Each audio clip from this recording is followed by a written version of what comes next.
Mesdames et messieurs, bonjour ou bonsoir. Tout dépend de l'heure à laquelle vous écoutez cette vidéo chevaux. Je m'appelle Michel Biemton, journaliste web camerounais. Et merci de faire confiance à cette chaîne YouTube de l'engagement socio-politique. Bienvenue à cette causerie citoyenne sur l'actualité camerounaise et africaine. Bienvenue à la chronique de MPT, mesdames et messieurs. Camerounaises, Camerounais, mes chers compatriotes, l'année 2025 est, faut-il le rappeler, une année électorale décisive pour notre pays. Je serai candidat au scrutin présidentiel à venir. C'est assurément une mauvaise nouvelle pour ceux qui ont rêvé qu'ils pourraient garder le pouvoir ou y accéder sans affronter le peuple du changement et de l'alternance, c'est-à-dire les forces favorables à la démocratie dans notre pays. Ceux-là doivent se raviser, car par la grâce du Très-Haut, je serai candidat sans aucun doute. Le candidat porté par le MRC et les autres membres de l'APC, le candidat du peuple de la rupture avec une dictature néocoloniale. Ma candidature remplit toutes les conditions fixées par la Constitution et le Code électoral, et chacun devra en prendre acte. Voilà, mesdames et messieurs, au cours de cette édition de la chronique de MBT, il sera question de la présidentielle de 2025 qui aura sans doute lieu en octobre prochain. Bon, c'est vrai qu'on n'a aucune idée de la date. Vous savez, la date des élections au Cameroun constitue un mystère, contrairement à d'autres pays où on a une idée claire, dont la classe politique a toujours une idée claire de la date à laquelle auront lieu des élections. Mais au Cameroun, la date des différents scrutins relève de la discrétion du grand Manitou, du chef de l'État. Bon, vous savez, lors de son discours de fin d'année, Paul Biya a dit, a laissé croire qu'il sera candidat à cette élection présidentielle, qu'il sera à nouveau candidat. Il aura 92 ans. Et au bout de ce mandat qu'il va briguer, en octobre 2025, il aura 99 ans. Bon, je ne sais pas si en 2032, il va se représenter. Je ne sais pas. Voilà. Toujours est-il que Paul Biya sera candidat. Ça, c'est sûr. Que la présidentielle aura lieu en octobre prochain. Ça également, c'est certain. Mais maintenant, pour ce qui est de l'opposition, que va-t-il se passer? C'est vrai qu'à l'approche de chaque élection présidentielle, on parle toujours de la formation d'une coalition pour une candidature unique à l'élection présidentielle. Bon, sauf que nous savons tous à quoi tout cela a abouti.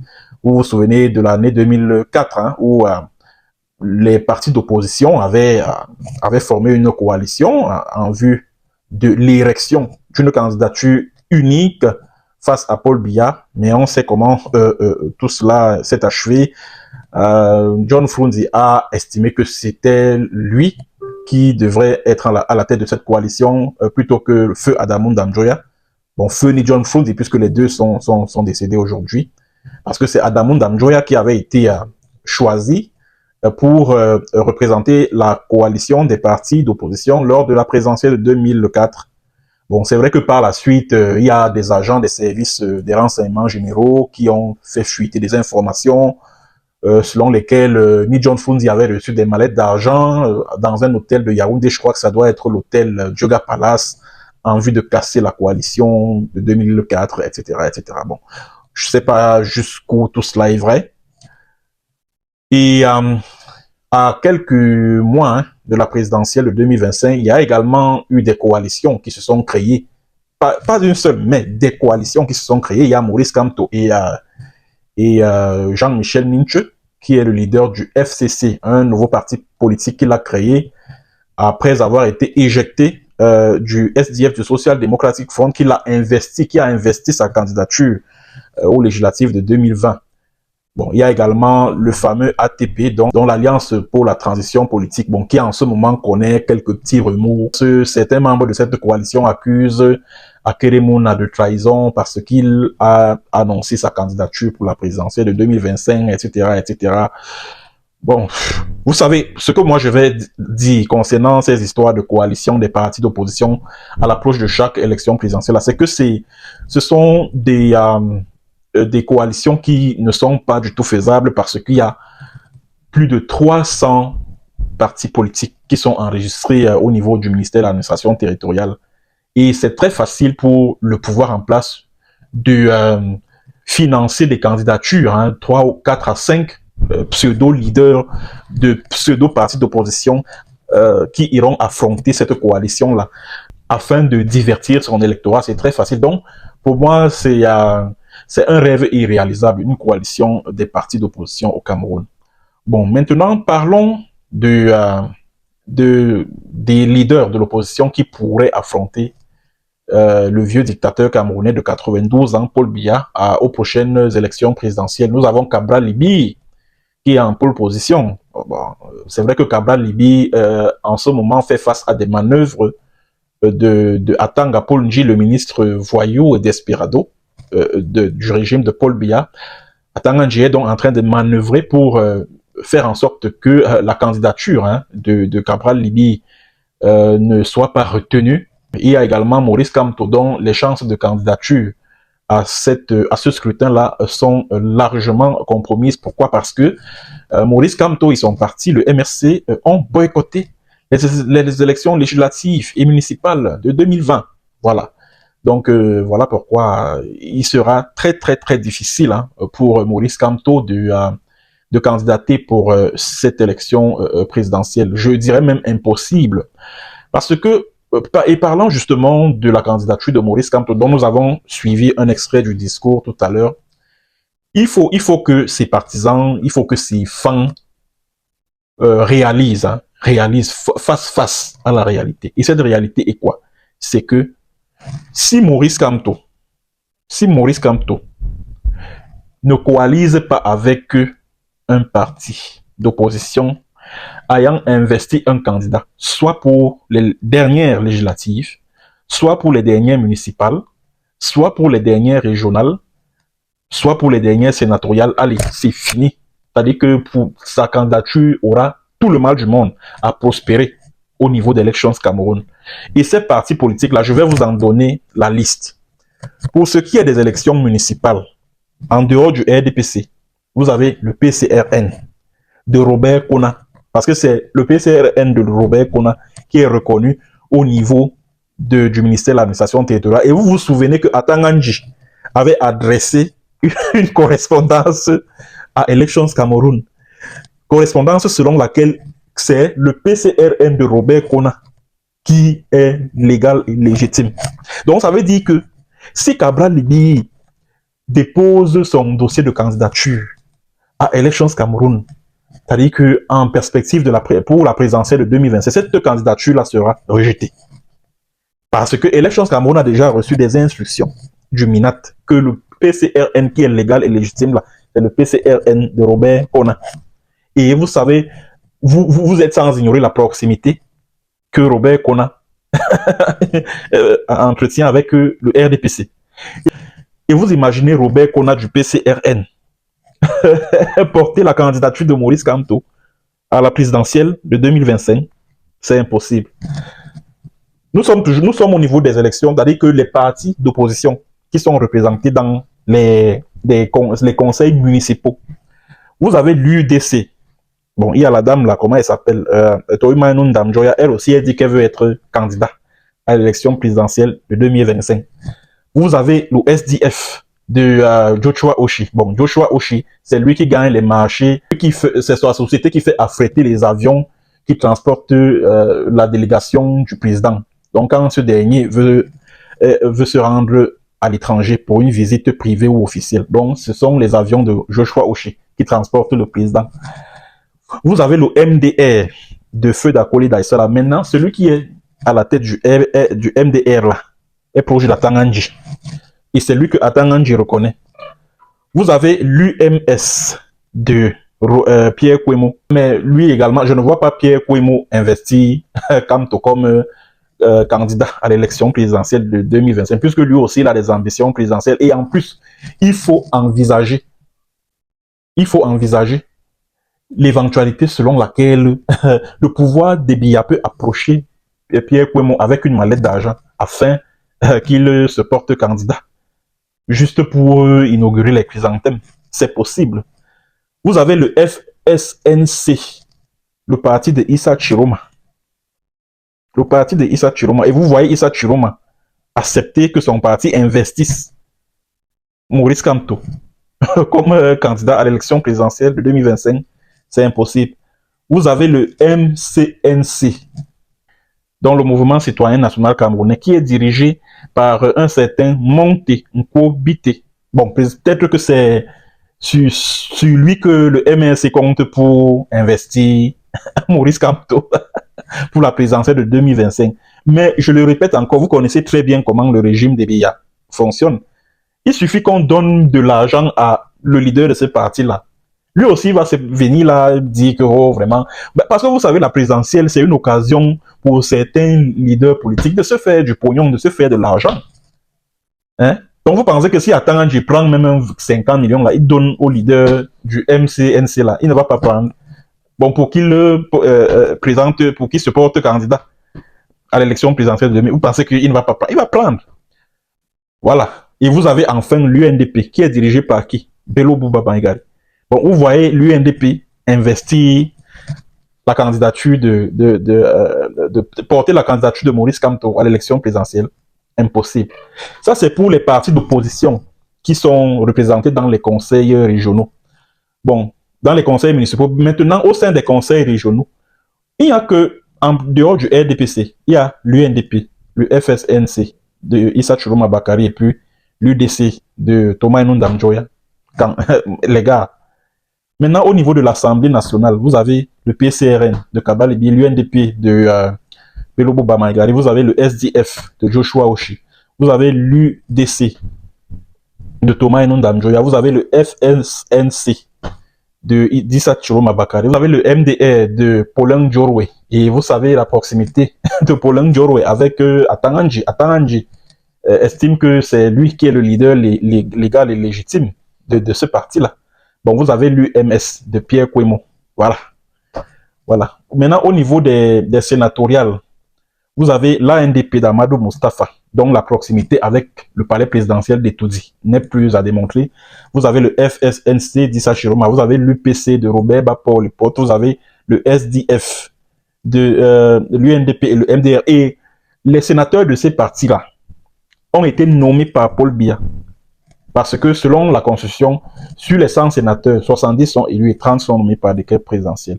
Et le RDPC a raflé 70 sièges au Sénat sur 70 à l'issue des sénatoriales de 2023, de mars 2023.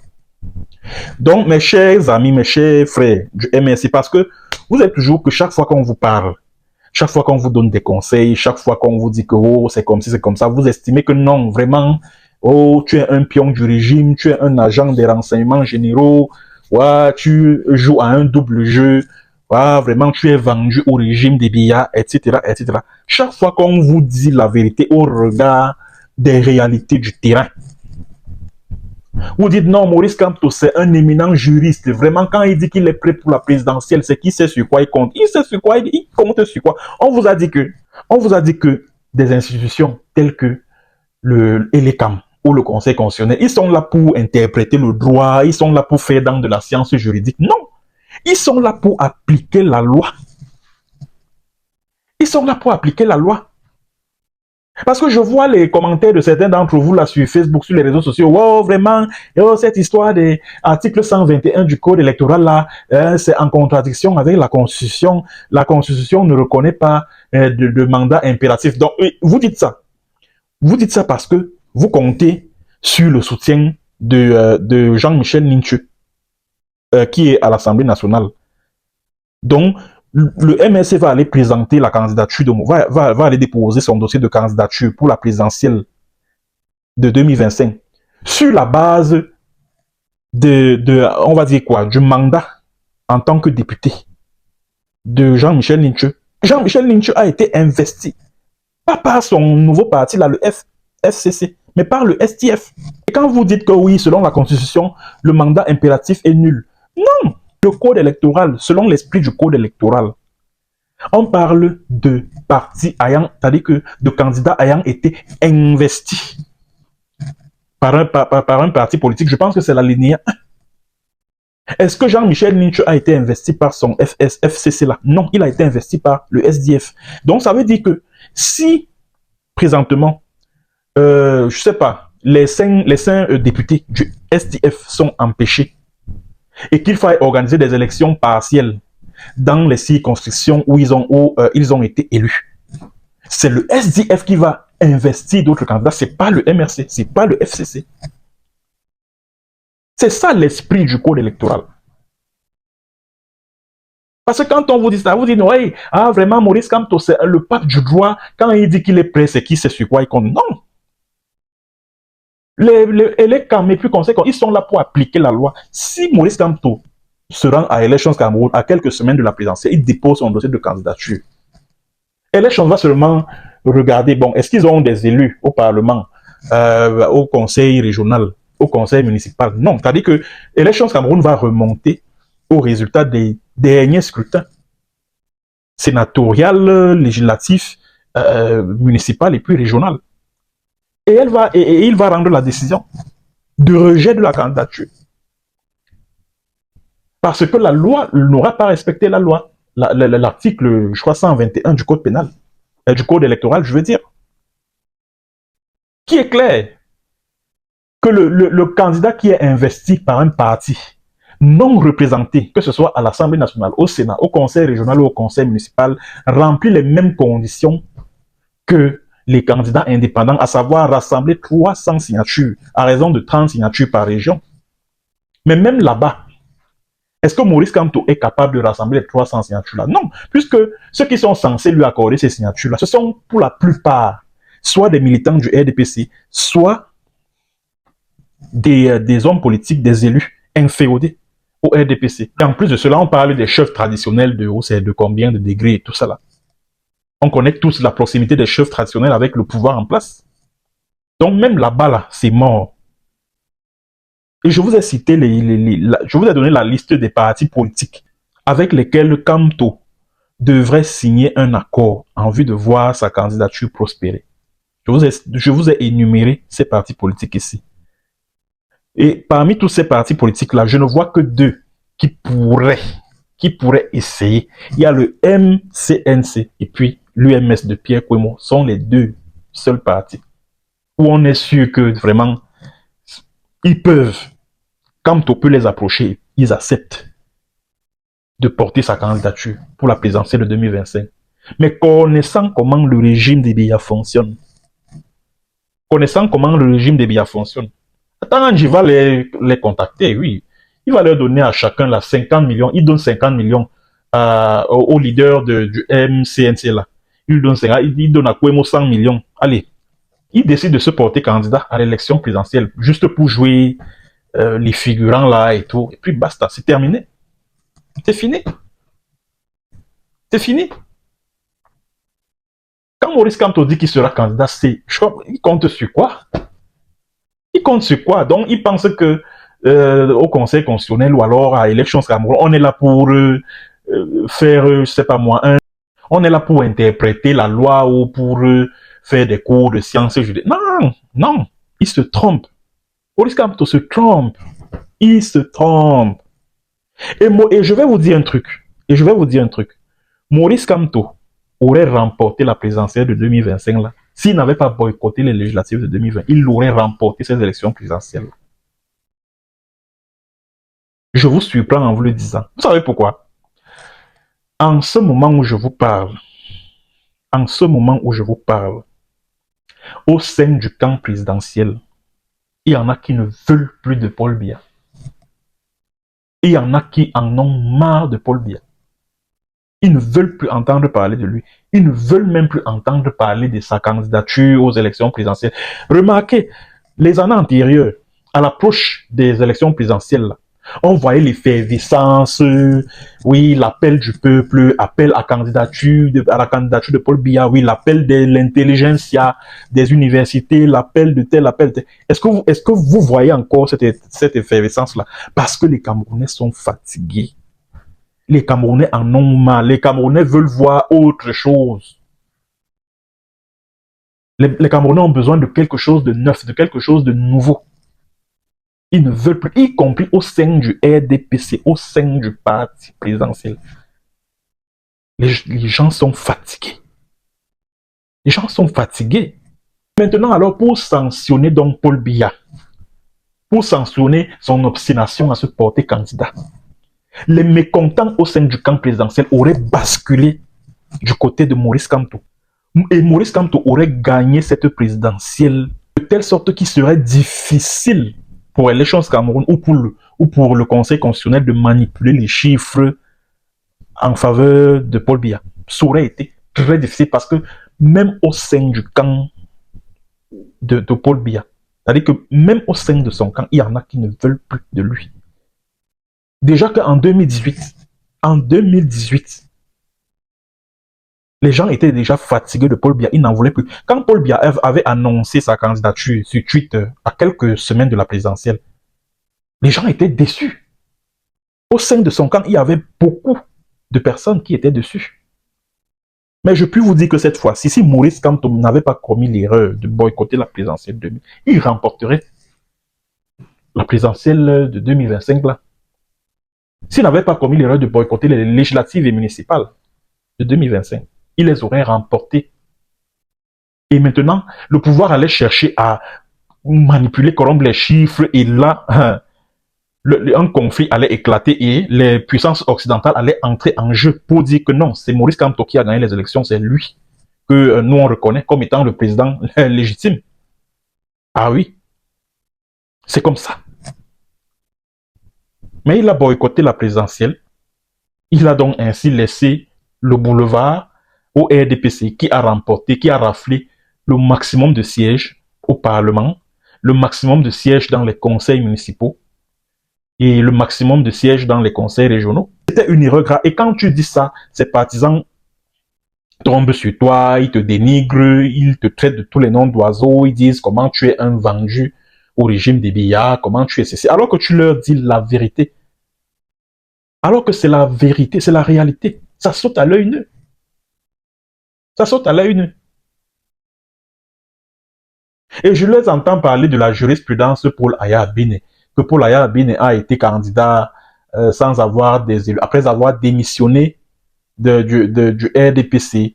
Bon, il a été candidat et il était toujours député à l'Assemblée. Donc, il était député du RDPC. Il a démissionné en 2008 et en 2011, il s'est porté candidat à l'élection présidentielle. Mais sauf que la loi électorale qui est en vigueur en ce moment n'était pas encore, c'est-à-dire que n'existait pas encore. C'est-à-dire que l'élection présidentielle de 2011 a été organisée sous l'empire du précédent code électoral, ou je ne sais pas où c'était un code électoral, ou alors c'était une loi électorale qui était en vigueur à l'époque.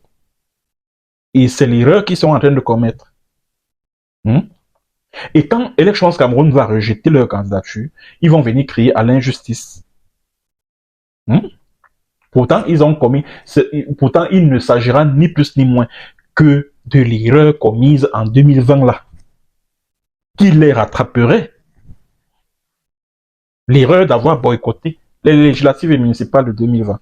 C'était pas une bonne idée, à mon avis. C'était pas une très bonne idée. C'était pas une bonne idée. C'était pas une bonne idée. Parce que même au sein du régime des Biya, il y en a qui ne veulent plus de Paul Biya. Ils ne veulent plus. Ils ne veulent plus. Tout ce qui s'agite là, les Olanguini, les Marie-Lise, ou c'est Marlene, ou c'est Marlise. La femme Douala du RDPC, la Douala Belle, ou c'est Marlene là et tout. Les gens de Dieu Momo et tout ça là. Tous là, ils se battent pour leur pain quotidien, c'est tout. Parce qu'ils savent que si Biya n'est plus là, qu'est-ce qu'ils deviennent, que deviendront-ils? Si Biya n'est plus là, qu'est-ce qu'ils vont devenir? Qu'est-ce qu'ils vont devenir? Voilà pourquoi ils s'agitent là et tout. Bon, ils s'agitent, voilà. Ils disent que voilà, parce que ça sera leur discours hein, pendant la campagne pour la présidentielle là. Donc ça sera leur mantra, oui, que l'âge n'est pas un handicap vraiment pour diriger un pays. Mais nulle part dans la Constitution, il n'a été prévu la limite d'âge pour être candidat à l'élection présidentielle. René Sadi l'autre jour dans le communiqué qu'il a adressé aux évêques là, qui sont contre la candidature de Biya, il dit que non, il reviendra au chef de l'État de décider le moment venu s'il est toujours candidat ou alors si il ne le sera pas. Il sera candidat. Il a été clair lors de, lors de son discours de fin d'année 2024. Il sera candidat. Et il va procéder de la même manière qu'en 2018, à savoir annoncer sa candidature à travers Twitter. Voilà. Il va annoncer sa candidature à travers Twitter. C'est comme ça. Voilà, mesdames et messieurs, c'est tout ce que j'avais à dire concernant la politique au Cameroun, la présidentielle de 2025 qui approche, les partis d'opposition. Merci d'avoir suivi et à très bientôt pour une autre séance et sur un autre thème. Bonjour ou bonsoir.